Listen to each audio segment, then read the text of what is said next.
everyone. I wanted to give you some ideas for memorization this month as well. I have an entire video series on the science behind memorization, and it is loaded with practice strategies, so I'll put links in there for you. But I wanted to include some here this month so you have some ideas.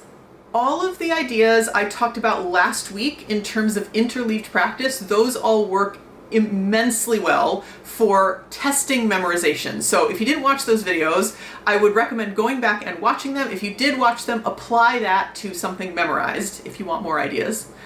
Today, what I want to talk about is something I do with score study that really helps the memorization process.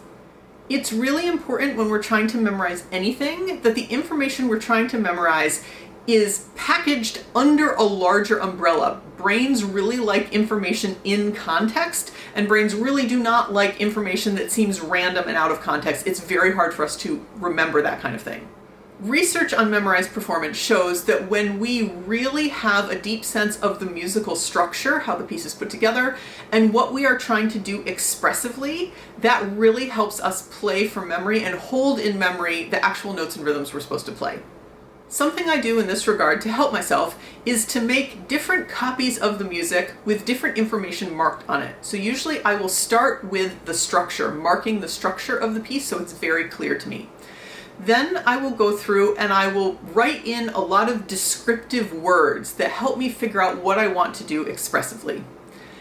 Then I'll do another version where I will mark in my phrasing shapes. So is this note a pickup to what's coming next, or does it belong to what came before? What's the long trajectory of this phrase? Like this note over here goes all the way to that note over here. Or look, these three things that are really separated in time are actually quite related to each other expressively. So things like that I will mark on the score so it's clear to me in kind of a pictorial sense what I'm doing with my phrasing.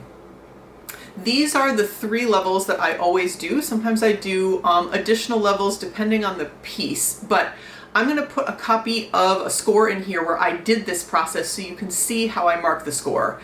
I will also do sort of a voiceover to explain what my markings mean.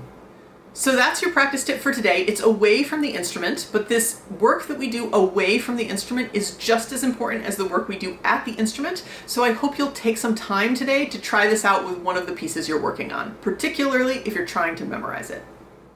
Here is a copy of my part for the Hailstork Sanctum Rhapsody for viola and piano. This opening is for viola solo. The piano doesn't come in until the bottom of the page, and as you can see, there's no bar lines. When I started working on this, I wasn't very clear on what I wanted to do musically. It's not that hard to play. I can sight read it just fine. But I felt like I was just kind of going through the motions expressively. So my first step was to mark in what I felt the structure of this was. So you can see I thought that the first two lines and a little bit were the introduction, and then it actually started on the third line. At the bottom, I thought the ending was sort of a coda, so I went in and I marked these structural things for myself, so I had a better sense of how this was put together. My next step was writing in descriptive words for what this music was about for me, right? There's no right or wrong answer to this, but I just went through away from my viola, singing it in my head, thinking about what does this sound like to me? What are some images? What are some words that sort of resonate with me for what this section is and what I'm trying to express? So you can see there's a lot of words on here. Once I actually started practicing it, I changed some of them, but that's fine. This is just a starting place. And then my last step was to mark in more specific phrasing things. So you can see I've marked in commas here and there to show myself, okay, I think this is the end of an idea. I have dotted slurs in various places which show me that even though these notes are not literally slurred, they're still connected to each other. I also have like big long range arrows that show me, okay, these notes go all the way to this note over here, so I know sort of what I'm leading to. The little half square things, whatever you want to call them, show me what belongs to what. So on the second line, in the middle of the second line, there's that little half square after the 32nd notes.